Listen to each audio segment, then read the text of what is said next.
Watch if he... We'll stop the Joker and Luther. Try to stop me, dynamic duo! Drop your punchline, Joker. Derp-man.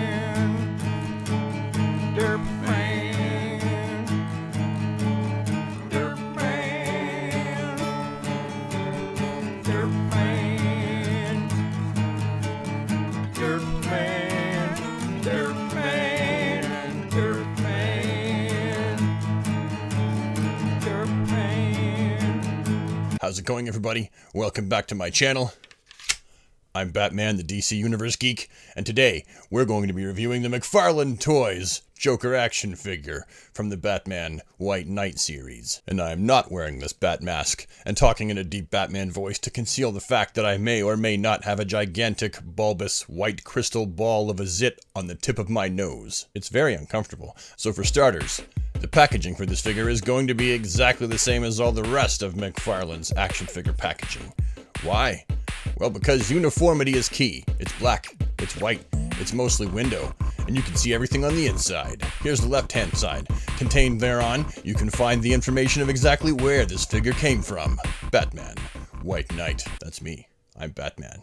On the other side, the window wraps around just a little bit.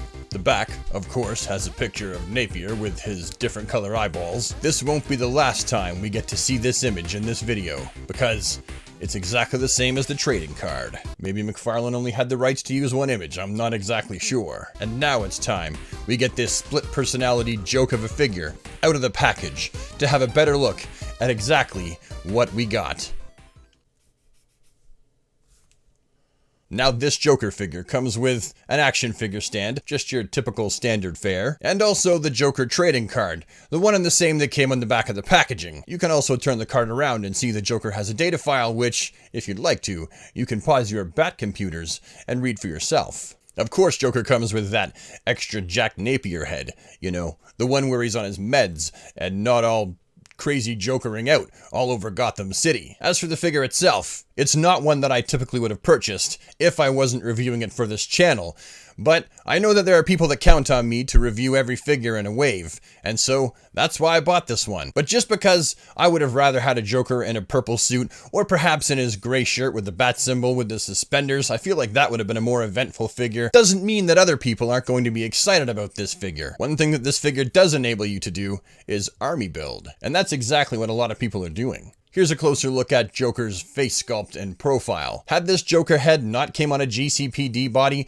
in a package labeled White Knight, I still would have known that this was intended to be the head sculpt, the face of Joker from that series. That's how well they nailed this. As for the basic sculpt of the figure, they really did a fantastic job translating how he looked in the Black Label series into figure form. GTO, pockets, his police badge, pockets, the entirety of his bulletproof vest, pockets, and look, Joker even has his long gun. Bangity bang bang, boom bang bang! Anybody got a Batwing to shoot down?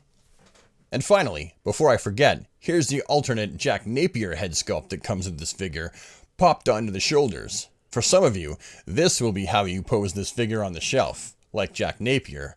For others, you'll pose him with the Joker head, and yet others will pose him with the Jack Napier head, not because you prefer it, but because you've nabbed the Joker head and put it on the other McFarlane Toys Joker figure. As for this Joker's articulation, it's going to be pretty standard fare for a McFarlane Toys action figure. With the head being on a ball peg, you've got articulation in the waist. The articulation in the torso is there. However, his bulletproof vest does get in the way of what he would have been able to do. Rounded hinges in the armpits, bicep swivels, double jointed elbows, roundy ball hinge wrists, your basic McFarlane Toys spready articulation with a little bit of rotation there at the very top of the leg, double jointed knees, and your typical rounded pivoty ball hinges in the ankles, not to mention toe articulation. Look it, I gotta level with you here.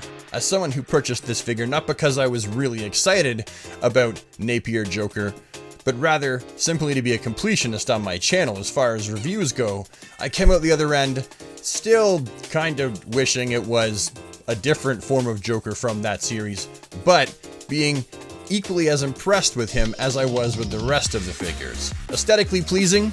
Yes. Well enough articulated for my liking? Yes. Gonna look fantastic on the shelf, posed alongside the rest of my White Knight themed figures? Absolutely. Anyhow, super friends, I'm out. And I'm Batman.